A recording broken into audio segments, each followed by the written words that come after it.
반갑습니다. 오늘 찾았던 본문 말씀 제가 다시 한번 읽어보도록 하겠습니다.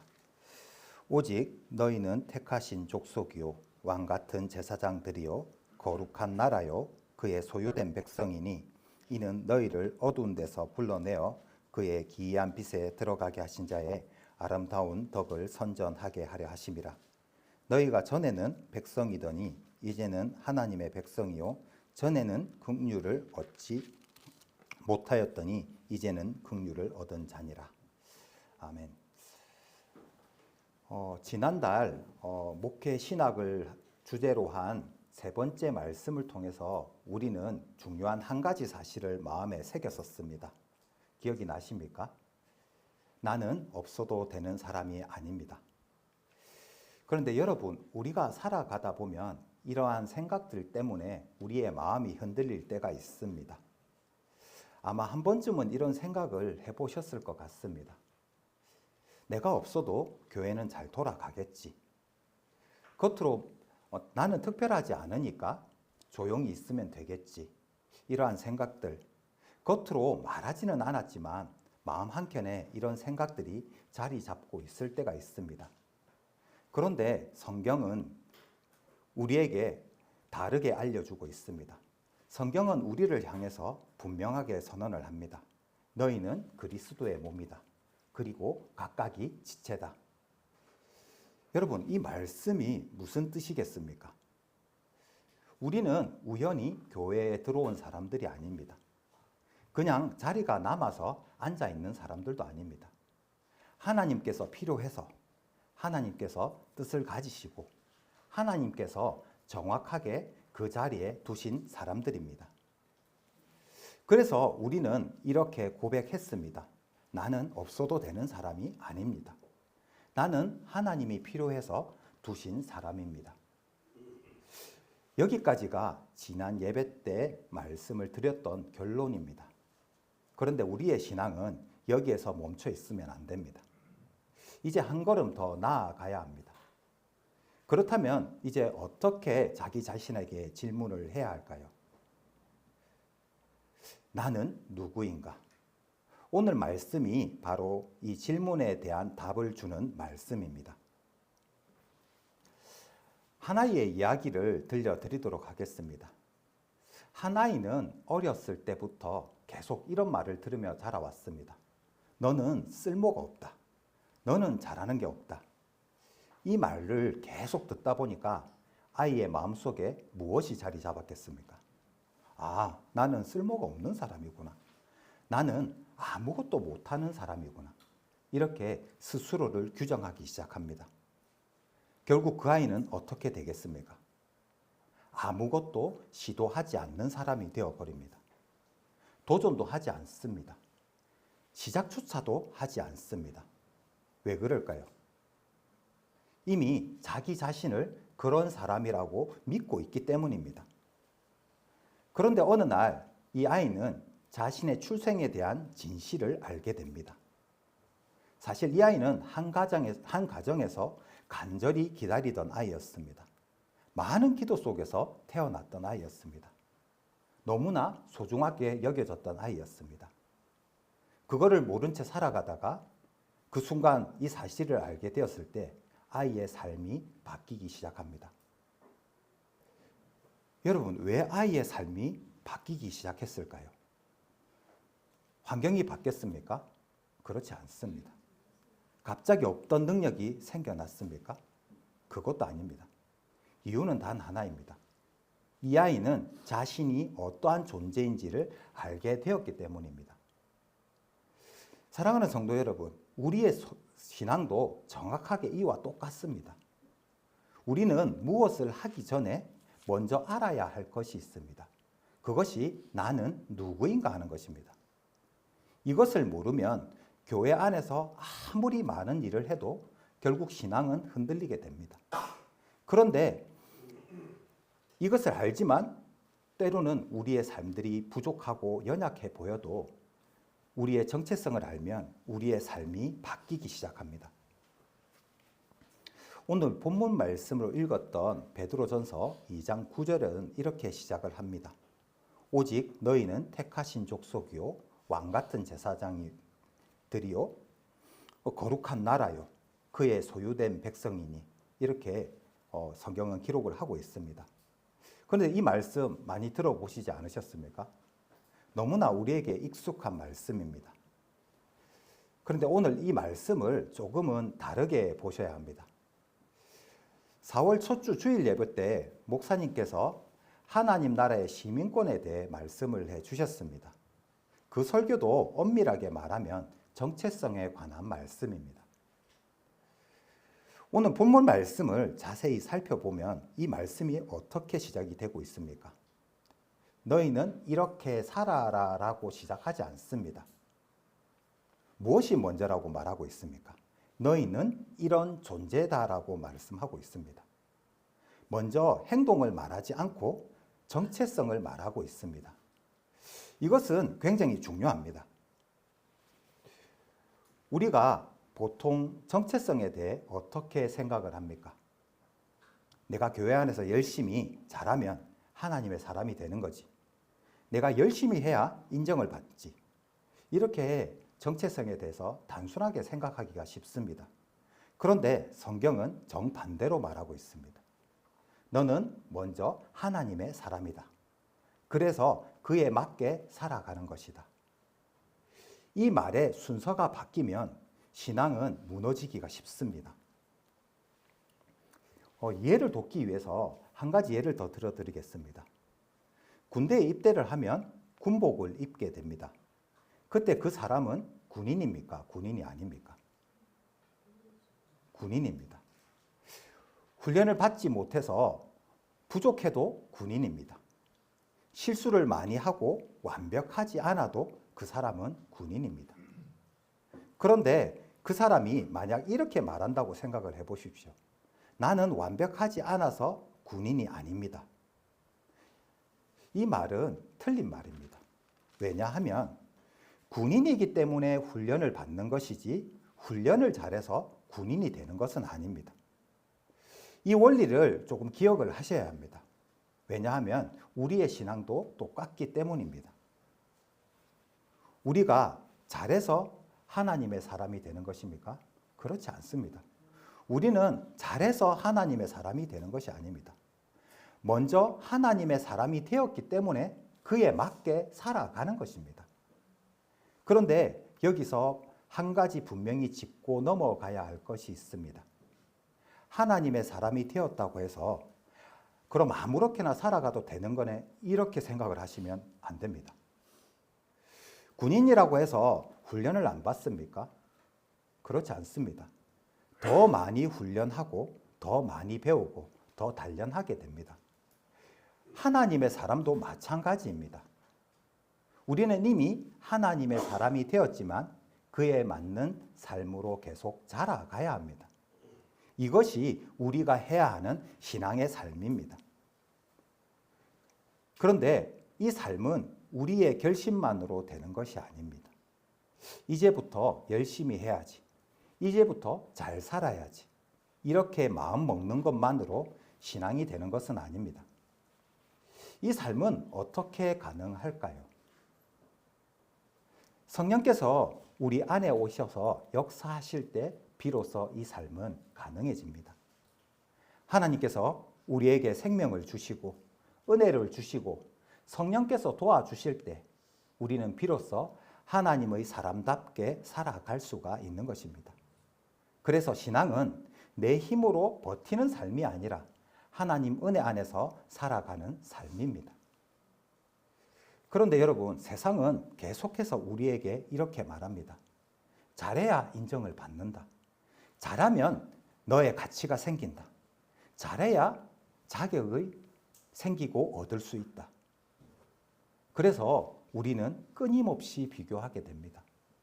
나는 저 사람보다 부족한데, 나는 아직 부족한데, 그래도 나는 저 사람보다는 나은데, 이렇게 생각해 버립니다. 그러나 성경은 완전 다르게 말하고 있습니다. 먼저 너는 하나님의 사람이다. 너는 하나님의 것이다. 너는 하나님께 속한 존재이다.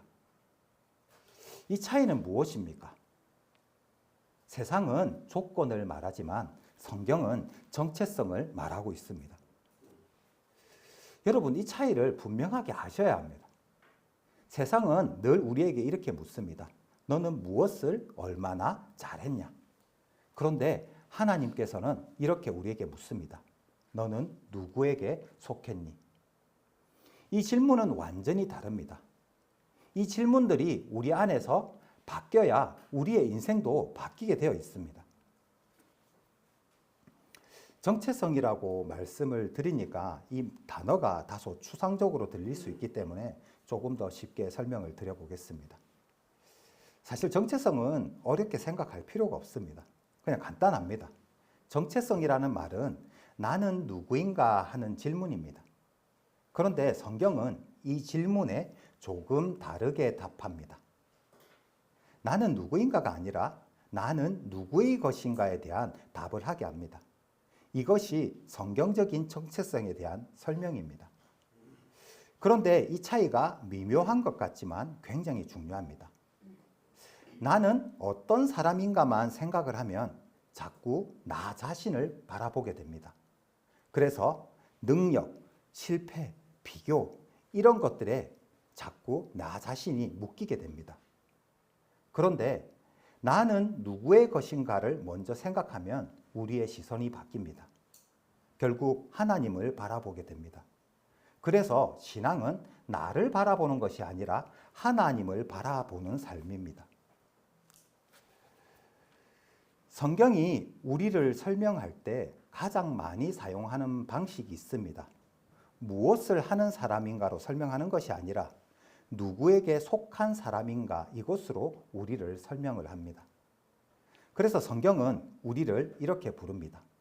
하나님의 아들, 유업을 이을 자, 왕같은 제사장, 그의 소유된 백성, 그리고 그리스도의 신부.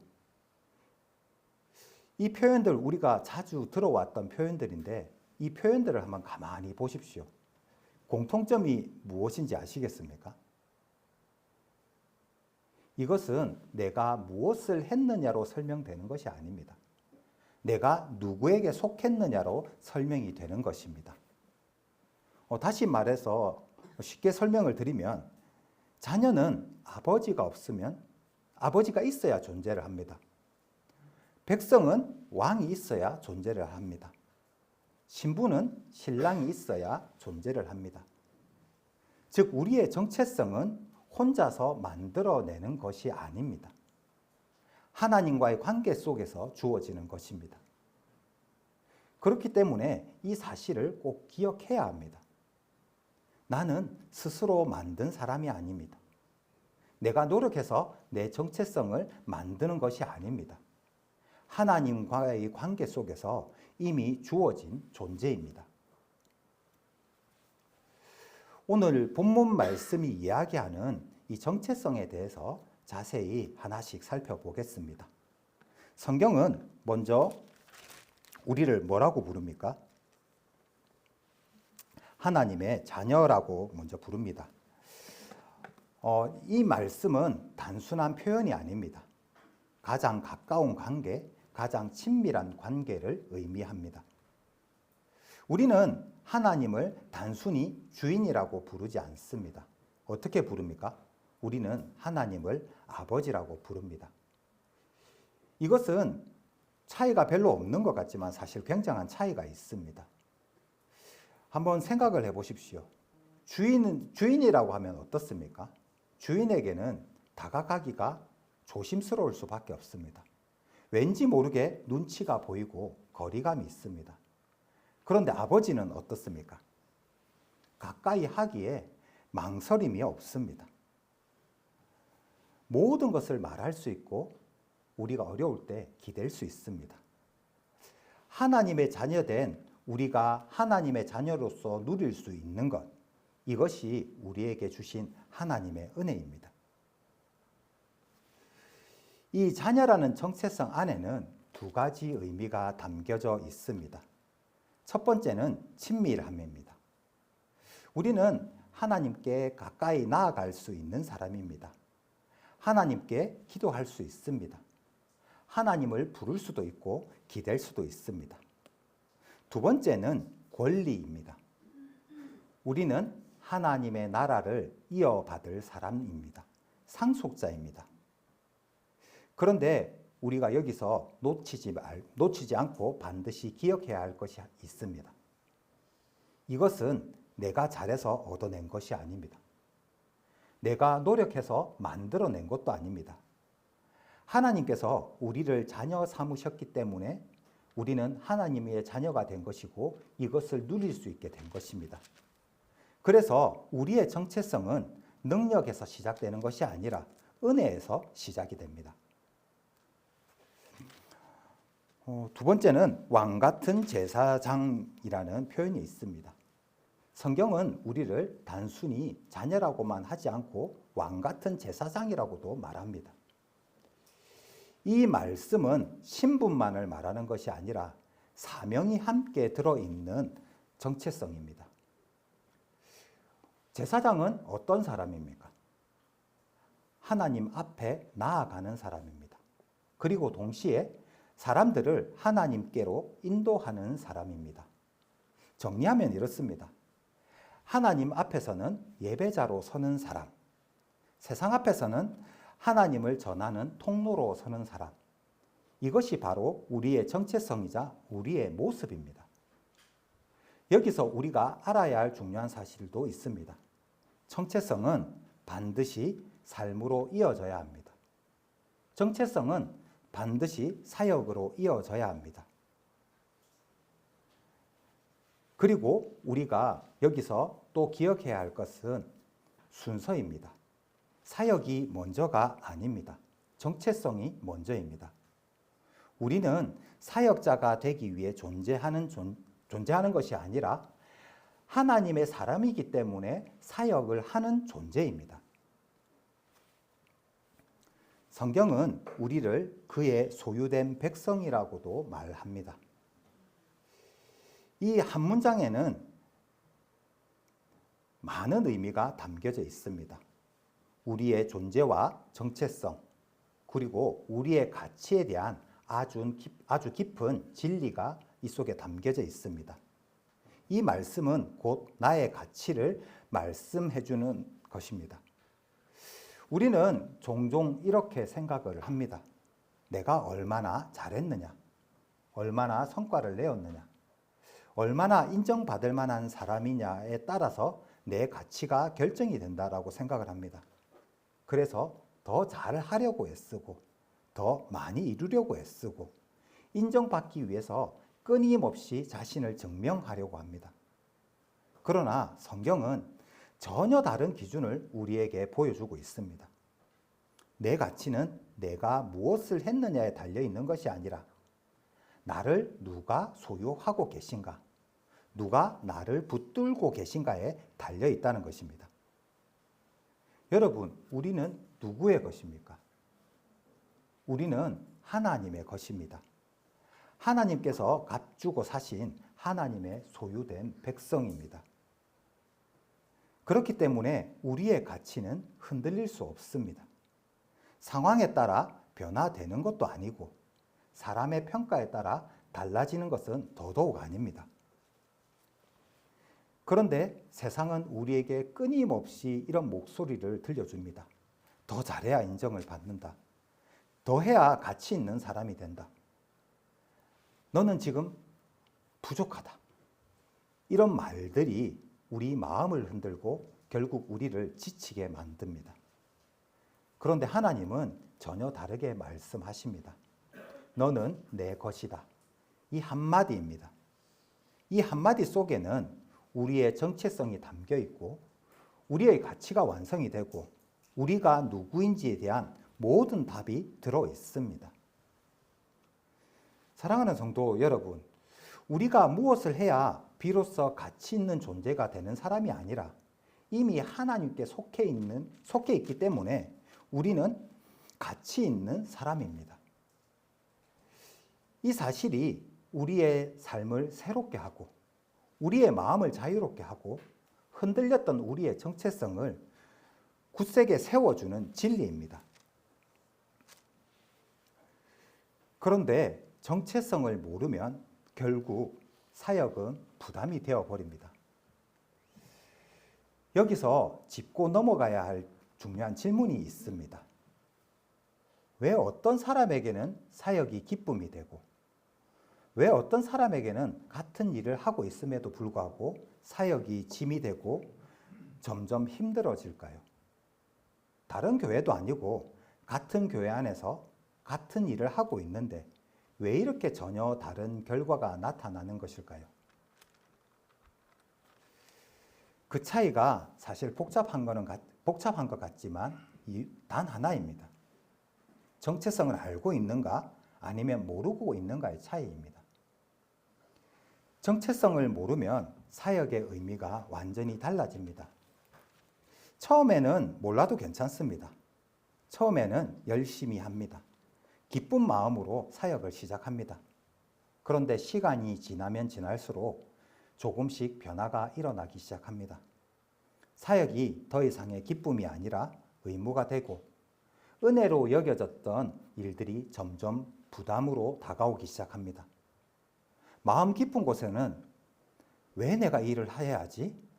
언제까지 내가 해야 하지? 이런 생각들이 우리의 마음을 채우기 시작합니다. 그런데 제가 조금 전에 말씀드렸던 이 모습, 우리가 교회 안에서도 자주 본 것 같지 않습니까? 처음에는 정말 기쁜 마음으로 시작을 합니다. 순수한 마음으로 고백을 합니다. 하나님을 위해서 이 일을 하겠습니다. 그 고백 안에는 분명 진심이 담겨 있습니다. 억지로 하는 것이 아니라 자원하는 마음이 있었습니다. 그런데 어느 순간 그 기쁨이 점점 사라지고 그 자리에 부담과 피로가 들어오기 시작합니다. 왜 그렇게 될까요? 교회 안에서의 사역의 일이 양이 많아서일까요? 아닙니다. 그러면 환경이 어려워서일까요? 그것도 아닙니다. 가장 근본적인 이유는 내가 누구인지를 놓치기 시작했기 때문입니다. 정체성을 잃어버린 사역은 결국 나를 지치게 만들고 사람을 보게 만들고 비교하게 만들고 마침내 마음을 무너뜨려 버립니다. 그러나 반대로 자신의 정체성을 분명히 알고 있는 사람은 같은 사역을 하면서도 전혀 다른 길을 걸어갑니다. 그에게 사역은 해야 하는 일이 아니라 할 수 있어서 감사한 은혜가 됩니다. 사역은 억지로 만들어내는 것이 아니라 내가 누구인가라는 정체성에서 자연스럽게 흘러나오는 것입니다. 사랑하는 성도 여러분, 어쩌면 우리는 지금 아주 중요한 출발점 앞에 서 있습니다. 지난번 설교로 우리는 분명히 알게 되었습니다. 나는 없어도 되는 존재가 아니라 하나님께서 분명한 목적을 가지고 두신 존재라는 사실입니다. 우연히 존재하는 사람이 아니라 하나님의 계획 속에 있는 사람입니다. 그리고 오늘은 한 걸음 더 나아가 더 중요한 사실을 깨달았습니다. 나는 그냥 단순한 사람이 아닙니다. 나는 하나님의 자녀입니다. 나는 왕 같은 제사장입니다. 나는 하나님의 소유된 백성입니다. 이 정체성은 성경적인 단순한 지식이 아니라 우리의 삶의 근본을 바꾸는 진리입니다. 이제 우리 앞에 아주 중요한 질문들이 놓여 있습니다. 이 정체성은 과연 어떻게 우리의 삶 속에서 드러날까요? 단지 머리로만 알고 끝나는 것이 아니라 이 정체성이 실제로 우리의 삶에서 어떻게 나타날까요? 우리는 어떻게 말하고, 어떻게 선택하고, 어떻게 살아가는 것으로 드러나는지 이러한 질문들이 우리 앞에 놓여 있습니다. 성경 구절, 세 구절을 조금 찾도록 하겠습니다. 먼저 찾을 성경 말씀은 구약으로 가서 예레미야 3장 14절 말씀을 찾도록 하겠습니다.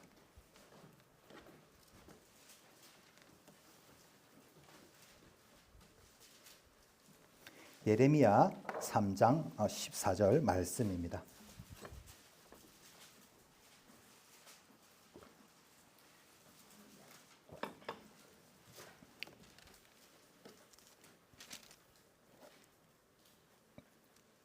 찾으셨는 줄 알고 읽도록 하겠습니다. 나 여호와가 말하노라. 배역한 자식들아 돌아오라. 나는 너희의 남편임이니라. 내가 너희를 성읍에서 하나와 족속 중에서 둘을 택하여 시온으로 데려오겠고. 아멘. 이사야 말씀도 조금 찾아보겠습니다. 이사야서 54장 5절 말씀입니다.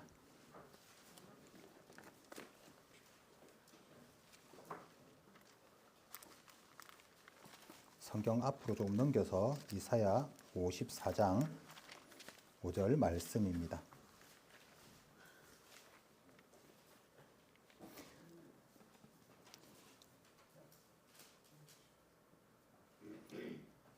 이는 너희를 지으신 자는 내 남편이시라. 그 이름은 만군의 여호와시며 내 구속자는 이스라엘의 거룩한 자시라. 온 세상의 하나님이라 칭함을 받을 것이며. 아멘. 뒤로 넘겨서 호세아 성경도 한번 찾아보겠습니다.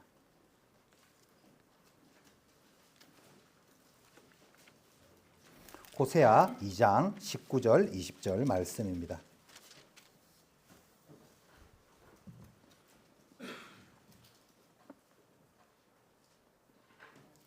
호세아 2장 19절 20절 말씀입니다. 내가 내게 장가들어 영원히 살되 의와 공변됨과 은총과 긍휼이 여김으로 내가 장가들며 진실함으로 내게 장가들리니 내가 여호와를 알리라. 아멘.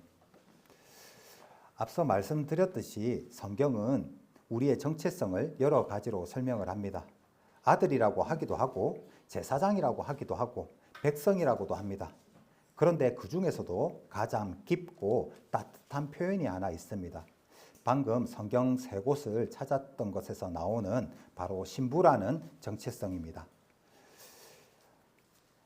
성경은 하나님을 신랑으로 그리고 우리를 신부로 설명을 합니다. 이 말씀은 단순한 비유가 아닙니다. 하나님과 우리 사이의 관계가 어떠한 관계인지를 가장 깊이 보여주는 의미가 담겨져 있습니다. 에베소서 5장에도 보면 그리스도를 신랑으로 교회를 신부로 설명을 하고 있습니다. 다시 말하면 우리는 각각 떨어진 신부가 아니라 한 몸 된 공동체로서의 신부입니다. 그렇기 때문에 신부의 정체성은 개인의 신앙을 넘어 공동체적인 신앙으로 이어집니다. 그래서 신앙은 혼자만의 신앙이 아닙니다. 함께 믿고 함께 사랑하고 함께 살아가는 신앙입니다. 신부의 정체성은 이렇게 확장이 됩니다. 하나님과 개인적인 사랑의 관계이자 동시에 교회 안에서 함께 이루어지는 공동체적인 관계이고 이 두 가지가 함께 갈 때 우리의 신앙은 더욱더 완전해집니다. 그런데 우리는 신부라는 정체성을 생각을 할 때 대부분 하나님은 신랑이시고 우리는 신부로서 영원히 함께 살아가며 사랑하며 살아간다는 의미로만 이해해온 경우가 많습니다. 물론 그러한 의미도 중요합니다. 그러나 신부라는 정체성에는 우리가 반드시 붙들어야 할 또 하나의 중요한 의미가 있습니다. 그것은 바로 순결함입니다. 영적인 순결함이란 무엇이겠습니까? 오직 하나님만을 바라보는 신앙입니다. 마음을 나누지 않는 것입니다. 하나님을 사랑한다라고 말하면서 동시에 다른 것에 마음을 뺏기지 않는 상태, 하나님 외에 다른 것에 중심을 두지 않는 상태입니다. 쉽게 말하면 이런 것입니다. 하나님보다 더 사랑하는 것이 없는 상태, 하나님보다 더 의지하는 것이 없는 상태입니다. 하나님은 우리 마음 가운데 다른 무엇이 아닌 오직 하나님만이 중심이 되기를 원하십니다. 그래서 성경에 신부라고 비유를 하시고 이 순결함에 대해 얘기를 하고 계신 것입니다. 여기서 우리가 반드시 깨달아야 할 중요한 사실이 있습니다. 우리의 신앙은 내가 무엇을 해야 하는가에 대한 문제가 아닙니다. 우리의 신앙은 내가 누구를 사랑하고 있는가의 문제입니다. 그리고 이 사랑은 우리의 감정에서 시작되지 않습니다. 우리가 먼저 하나님을 사랑한 것이 아니라 십자가에서 우리를 먼저 사랑하신 하나님의 사랑에서 시작이 되는 것입니다. 그 사랑을 깨닫는 순간 우리의 신앙은 의무가 아니라 자발적인 사랑의 고백으로 바뀌게 됩니다. 여러분 한번 깊이 생각을 해보십시오. 자매님들도 많은데요. 자매님들이 남편을 위해서 집안일을 합니다. 설거지도 하고 청소도 하고 아이들도 돌봅니다. 겉으로 보면 자매님들은 다 똑같은 일을 하는 것처럼 보입니다. 그런데 그 마음이 다르면 어떻게 되겠습니까? 해야 하니까 어쩔 수 없이 의무감으로 억지로 하는 마음으로 그 일을 계속한다면 그 관계가 건강하게 오래 유지될 수 있을까요? 결코 그럴 수 없습니다. 시간이 지날수록 점점 힘이 들어집니다. 마음이 지치기 시작하고 아주 작은 일에도 서운함이 쌓이게 됩니다. 결국 그 관계 자체가 무거운 짐처럼 느껴지고 마는 것입니다. 그런데 반대로 사랑 때문에 하는 경우는 어떻겠습니까? 똑같이 설거지도 하고 청소도 하고 아이들도 돌봅니다. 그런데 그 마음이 다릅니다. 억지로 하는 것이 아니라 자발적으로 하는 것이고 그 안에는 그분만이 아는 기쁨이 있습니다. 힘든 순간이 있을지라도 그 관계가 부담으로 느껴지는 것이 아닙니다. 왜요? 사랑이 있기 때문에 그렇습니다. 사랑하는 성도 여러분, 우리가 하는 이 사역도 정확하게 이와 똑같습니다. 겉으로는 같은 일을 합니다. 같은 자리에서 같은 섬김을 합니다. 그러나 그 안에 사랑이 있으면 그 사역은 기쁨이 됩니다. 반대로 사랑이 없으면 그 사역은 점점 무거운 짐이 되어버립니다. 결국 사역을 결정하는 것은 일의 크기나 능력이 아니라 그 중심에 사랑이 있습니다. 사역이 무엇입니까? 사역은 우리가 억지로 만들어내는 일이 아닙니다. 사역은 단순히 일하는 것이 아니라 신부로서 그 사랑이 밖으로 흘러넘치는 결과라고 이해할 수 있습니다. 사역과 이 신부의 순결성의 관계를 정리하면 세 가지 측면으로 이해를 해볼 수 있습니다. 첫 번째로 사역은 순결성의 열매이자 결과입니다. 신부가 신랑을 사랑하면 그 사랑은 자연스럽게 삶의 행위로 나타납니다. 사역은 단순히 과업으로 보면 지치기 쉽지만 이를 신랑을 향한 사랑의 응답으로 보면 성격이 완전히 달라집니다. 사역의 동기가 자신의 명예나 보상이 아니라 오직 신랑이신 하나님을 기쁘게 하려는 것이라면 그 사역은 신부의 순결성이 밖으로 드러난 결과입니다. 신부가 신랑을 위해 집을 가꾸듯 사역은 신부된 교회가 신랑의 몸된 세상을 돌보는 자연스러운 사랑의 행위입니다. 두 번째로 사역은 우리의 순결성을 드러내는 한 통로가 됩니다. 사역은 우리가 세상 속에서 누구에게 속해 있는지를 보여주는 통로입니다. 사역을 통해 하나님의 성품, 사랑, 공의, 겸손을 나타내는 것은 세상의 가치관과 섞이지 않는 신부의 순결함을 증명하는 과정입니다. 사역의 현장에서 마주하는 유혹들을 이겨내고 끝까지 사명을 완수하는 자체가 신랑을 향한 그 신부의 정절을 지키는 훈련과도 같습니다. 세 번째로 사역보다 우선되는 것은 존재적 순결입니다. 여기서 주의해야 할 점이 하나 있는데요.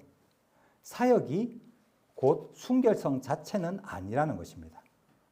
신부가 신랑과 교제하는 시간보다 집안일에 몰두한 집안일에만 몰두한다면 그것은 본말이 전도된 것입니다.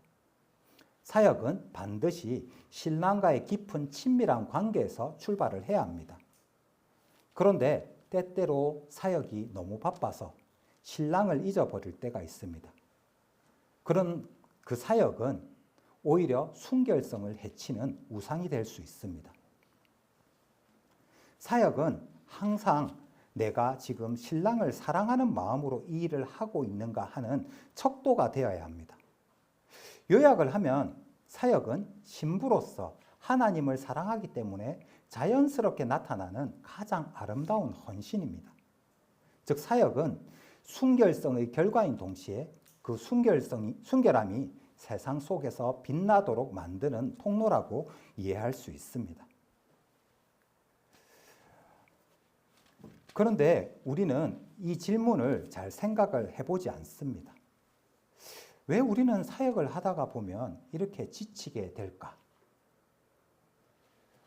어떤 순간에는 분명 하나님을 위해 시작을 했는데 그 일이 기쁨이 아니고 부담이 되어버렸을까? 이러한 질문들을 잘 해보지 않습니다. 그런데 이러한 것들이 생기는 이유는 단순합니다. 그런데 매우 본질적인 이유입니다. 바로 그 사역에서 사랑이 빠져버렸기 때문입니다. 사역을 더 이상 하나님을 사랑하는 표현이 아니라 해야 하는 일로 받아들이는 순간 사람은 반드시 지치게 되어 있습니다. 해야 하니까 하는 사역, 누군가에게 인정받기 위해서 하는 사역, 다른 사람과 비교하며 억지로 하는 사역, 이러한 사역은 겉으로 계속되는 것처럼 보여도 결국 오래 유지되지 못합니다. 왜냐하면 그 중심에 하나님이 아니라 나 자신이 자리하고 있기 때문입니다. 그러나 사역이 사랑에서 시작이 되면 이야기는 완전히 달라집니다. 같은 일을 해도 그 안에 기쁨이 있습니다. 같은 헌신을 해도 마음이 쉽게 무너지지 않습니다. 왜 그렇습니까? 그 중심에 사람이 아니라 사랑이 있고 하나님이 계시기 때문입니다. 하나님을 향한 사랑이 그 사역의 뿌리가 되고 있는 것입니다. 어떤 사람이 교회 안에서 이렇게 얘기를 하더라고요. 너무 바빠서 기도할 시간도 없습니다. 이 말을 들으니까 저는 와, 정말 교회 안에서 많은 일을 하는구나라고 생각을 했습니다. 그런데 이 설교를 준비하면서 곰곰이 생각을 해보니까 바쁨의 이유는 의외의 곳에 있었습니다. 세상의 일을 많이 해서가 아닙니다. 교회 일이 정말 많아서입니다. 이것이 얼마나 아이러니한 일입니까? 하나님의 일을 위해서 하고 있는데 정작 하나님과 점점 멀어지고 있는 모습입니다. 겉으로 봐도 참 열심히 신앙생활을 하는 것처럼 보였습니다. 누구보다도 바쁘고 누구보다도 헌신하는 것처럼 보였습니다. 그러나 그분은 실제로 가장 중요한 것을 놓치고 있는 상태였습니다. 아마 우리 교회 안에도 이런 모습이 있습니다. 사역은 계속 열심히 합니다. 그런데 저는 잘 모르겠지만 기도가 점점 줄어들 수도 있습니다. 봉사는 꾸준히 하고 계십니다. 그런데 말씀과 점점 멀어지고 있을 수도 있습니다. 나에게 해야 할 일들이 점점 많아집니다. 그런데 하나님과의 깊은 교제가 점점 사라지고 있을 수 있습니다. 그런 분이 계시면 안 되겠지만 혹시 그런 상태에 계시다면 결코 가볍게 넘길 수 있는 문제가 아닙니다. 매우 위험한 상태입니다. 왜냐하면 어느 순간 사역이 하나님보다 앞자리에 서게 되기 때문입니다. 더 나아가 사역이 하나님을 가리는 우상이 되어버릴 수 있기 때문입니다. 그래서 우리는 반드시 우리 스스로에게 물어야 합니다. 내가 지금 하고 있는 이 사역은 정말 하나님을 향하고 있는가? 그리고 더 본질적인 질문은 이것입니다. 나는 지금 누구를 위해 이 일을 하고 있는가?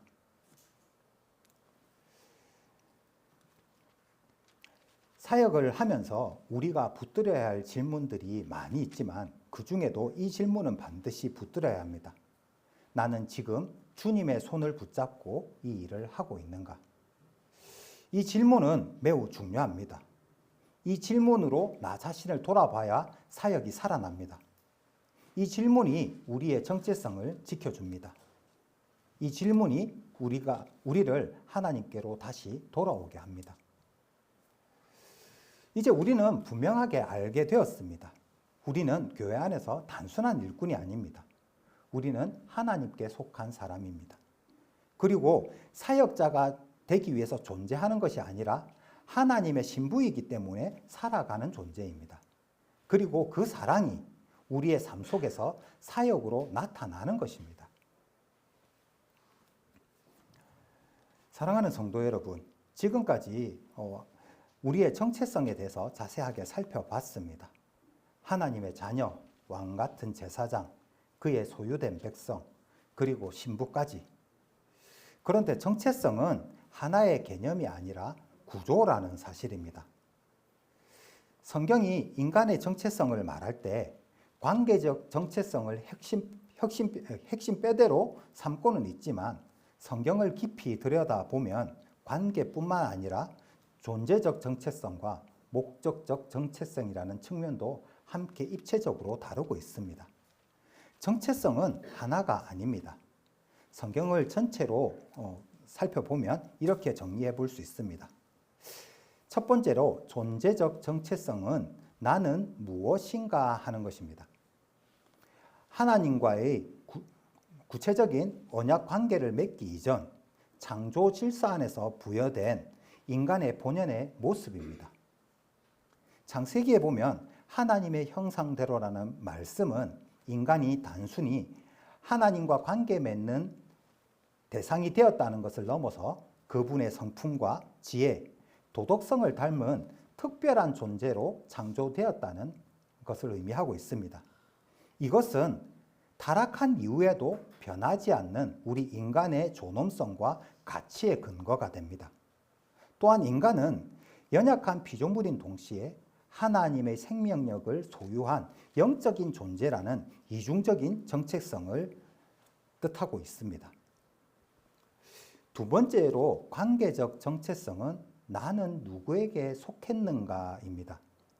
이 정체성은 앞에서 우리가 많이 살펴보았고 성경에서도 가장 방대한 부분을 차지하고 있는 정체성입니다. 성경에서 관계적 정체성은 언약적 관계로 설명이 되는데 신부, 아들, 백성, 양과 목장, 포도나무와 가지 등으로 설명을 하고 있습니다. 이 정체성은 고립된 개인이 아니라 하나님과의 연결을 통해 정의가 됩니다. 내가 무엇을 해서 얻는 정체성이 아니라 나는 누구인가가 핵심이 되는 정체성입니다. 세 번째로 목적적 정체성은 나는 무엇을 위해 존재하는가입니다.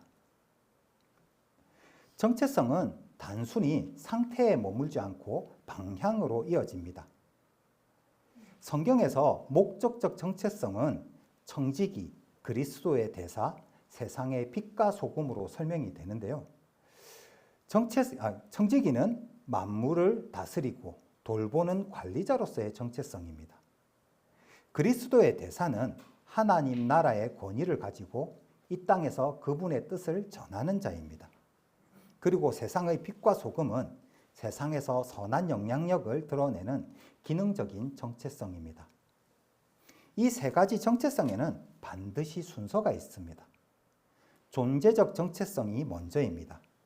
그 다음이 관계적 정체성입니다. 그 다음이 목적적 정체성입니다. 그런데 이 순서가 무너지면 신앙은 무너져 버릴 수 있습니다. 관계를 모르고 사명만 붙들면 신앙은 율법이 되어버립니다.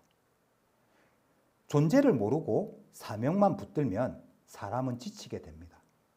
그러나 이 순서가 바로 서면 사역은 자연스럽게 흘러나옵니다. 왜냐하면 사역은 만들어내는 것이 아니라 정체성에서 흘러나오는 것이기 때문입니다. 예수님께서도 이 원리에 대해서 분명하게 말씀을 하셨는데요. 신약 성경으로 가서 요한복음 15장 말씀을 찾아보도록 하겠습니다. 요한복음 15장 5절 말씀입니다.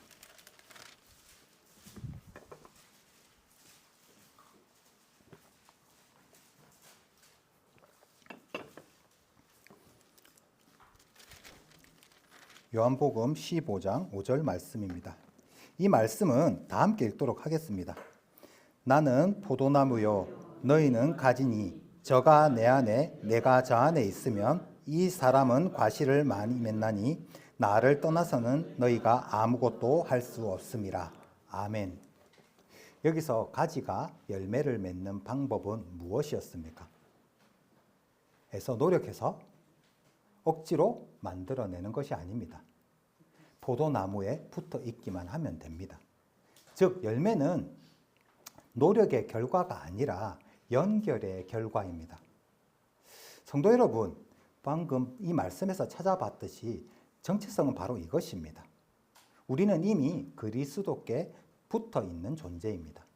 그렇기 때문에 사역은 만들어내는 것이 아니라 그분 안에 거할 때 자연스럽게 흘러나오는 것입니다. 그래서 예수님은 내 안에 거하라 라고 말씀을 하셨습니다. 사역보다 열매보다 관계가 먼저입니다. 성도 여러분, 그렇다고 해서 사역이 등한시되고 없어도 된다는 뜻은 아닙니다.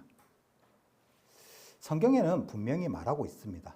야고보서 2장에를 보면 행함이 없는 믿음은 죽은 믿음이라고 말씀을 합니다. 너무나 잘 알고 있는 말씀인데요. 이 말씀은 우리에게 부담을 주기 위한 말씀이 아닙니다. 오히려 우리가 인식하고 있는 그 정체성이 참되다면 반드시 그것이 삶으로 드러난다는 의미입니다. 다시 말하면 행함은 믿음을 만들어내는 조건이 아니라 믿음이 살아있다는 증거입니다. 그래서 우리는 사역을 억지로 만들어내는 것이 아니라 하나님께 속한 사람으로 살아갈 때 자연스럽게 나타나는 삶으로 이해를 해야 합니다. 아들이기 때문에 순종하고 제사장이기 때문에 섬기고 하나님의 것이기 때문에 살아가는 것입니다. 그리고 더 깊이 말하면 신부이기 때문에 사랑하고 사랑하기 때문에 사역을 하는 것입니다.